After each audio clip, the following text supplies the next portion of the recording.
Hi, and welcome to another episode of Coffee Break with NCBA. I'm Nathan Wilner, NCBA's Vice President of Government Affairs, and I'm excited to welcome back Joel Rosenthal, who has been a regular on our program. And I'm going to let Joel tell our audience a little bit about himself, the company he works for, what they do, and then we're going to talk about some interesting statistics about credit card charge-offs and the economy in general. So, Joel, go ahead. Tell our audience a little bit about yourself. Thanks, Nathan and NCBA, for allowing me back. I guess I haven't outlasted my welcome, so I appreciate it. I'm the Vice President of Business Development and Client Relations for ProVest.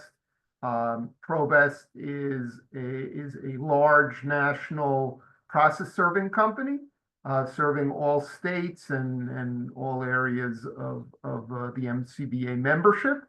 And that's what we do. And I've been in the collection industry for 20 plus years and in process serving for 10 plus years. So, obviously, NCBA really appreciates your support, and basically, what your company does is really, call it private process serving, but I call it litigation support because it's really much more than that. But anyway, let's talk about why we are going to expect an influx of litigation probably in a little bit. So tell us what your perspective is why do you think credit card government statistics are relevant for NCBA members? Why is that something our members should be keeping a close eye on? To me, it's the credit card statistics that the government releases are for NCBA members in general, at an aggregate level, are the most important statistics that the government has. And let me explain why. Uh, in our experience with 100 to 150 members of NCBA, or even maybe 200 that do business with us, if you roll up all of that in an aggregate, it doesn't matter what region, doesn't matter what size, big, small, medium, 80% of the work we're getting in terms of volume, number of accounts, is credit card paper.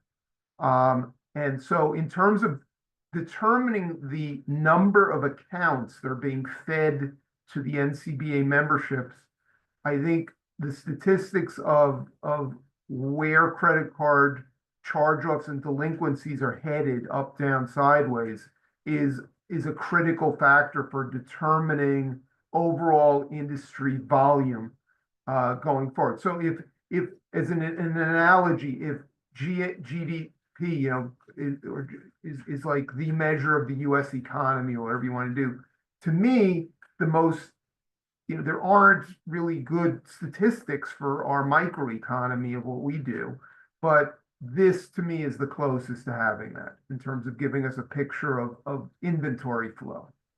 So thinking about it from that perspective, what are the latest quarterly numbers and what are they showing? So the Federal Reserve is who issues these numbers of credit card charge-offs and delinquencies. And I think it's averaged over the top 100 banks in the country. They roll up that in terms of banks. And they release that quarterly. So they just released in the last 2 weeks the third quarter 2024 numbers. And what's interesting is for charge-offs, which is the closest reflection of inventory on credit card going to the collection industry, that's still showing a very significant uptick. So it increased 30 basis points, which, just to put that in perspective, it went from 4.36% to 4.65%. So 30 basis point, pretty steep increase over the previous quarter. And it is the highest level since the third quarter of 2011. So it's at a 13-year high. And I think it's also important to note that pre-COVID, the band of where charge-offs and delinquencies was pretty stable for a good 6 or 7 years before COVID. This is about the third or fourth quarter in a row that it's broken out of it's exceeded the pre-COVID numbers and broken out into out of that pattern. So that's where credit cards are. Delinquencies is showing a slightly different picture. So credit card delinquencies, which are an early indicator of future charge-offs, because I think all of us who are in the collection industry know that you have a delinquency before you'd have a charge-off. Um, and that held steady. So that was at 3.11% a quarter ago, and it stayed exactly there for the third quarter, which is still at a 13-year high for that. But it's interesting because it's it's showing a slightly different picture in delinquencies than credit card charge-offs. Yeah. So it seems like these two key indicators are kind of not pointing in the same direction. Um, what do you think that means? Because you would think they would be going the same way. Right. It's a little too early to tell. It would be my first instinct of that.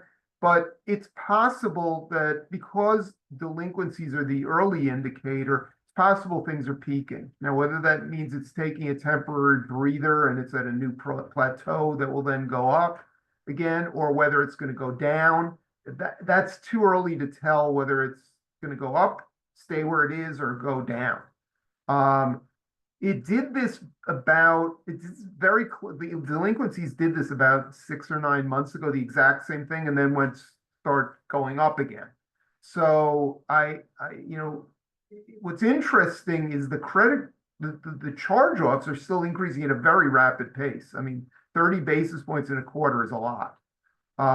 So there's no indication in credit card charge-offs that there's a slowdown, but the delinquencies certainly did plateau for at least 2 quarters in a row. So the answer to your question, Nathan, is it's too early to tell. We need more data points to know where it's headed. But I think what's important for people who are in the collection litigation business is delinquencies today, and not delinquencies, credit card charge-offs today are going to hit the industry in inventory 9 to 12 months later. So the fact that they're at a 13-year high almost to the end of 2024 would lead me to say that inventories are still going to be going up for NCBA members who do credit card work all the way almost through the end of 2025. So I think whatever we see even if delinquencies do start to drop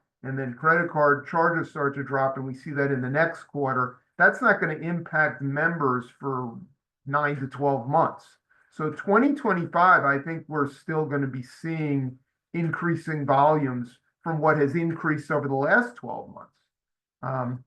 That makes sense. Am I making sense, Nathan? Yeah, no, I think this is a great way it's a more succinct way to forecast the industry than maybe the general, like you said, the GDP and other economic factors, because this is right on point. It's almost like the canary in the coal mine. Once, watching the credit card industry, charge-offs and delinquencies are probably great indicators of the economy in general and other defaulted debts and other kinds of loans. So basically, Joel, what you're saying is it's going to be a busy year ahead, which might not be great for parts of the economy, but would be very busy for our members. And again, of course, there's a new administration coming into Washington that's also going to have an effect on all these figures as well. So it's going to be interesting times again, as they say. So as we get close to the end of our cup of coffee over here, anything else you'd like to pass along to our listeners today? I wanted to share a quote that came from one of the economists at the Fed, and I'll share it. He said, "Credit card and auto loan transitions into delinquency are still rising above pre-pandemic levels. This signals increased financial stress, especially among younger and lower income households." And I thought that was very interesting because these are they can see, they can sift through this data more granularly than just looking at one number that they release. So I think that's an interesting thing of where he's looking at it and saying that the impact is the highest among younger and lower income households. So, I wanted to pass that along to the members as well. No, that makes sense, and especially that even though salaries have risen, uh, but because expenses and everything has gone up, that it makes sense that the younger borrowers might have some increased challenges as they, navigate through the economy. So that definitely makes sense. So Joel, thank you for this succinct, short information. It's, I think, really valuable for our members to kind of keep an eye on these things. Get busy with the work that they are doing. Sometimes you might not even think about these factors or that these charts are out there. So hopefully you'll come back. I'm sure you will. Hopefully we'll have you back and we'll talk about some other um, important issues that affect NCBA law firms. But thank you so much for your support for NCBA and for the creditors' rights industry in general. So with that, we're going to give our listeners back Thanks, some Nathan, time. and happy holidays to everyone. Yeah, happy holidays to you as well, and have a safe one. So thank you, Thank everyone. you.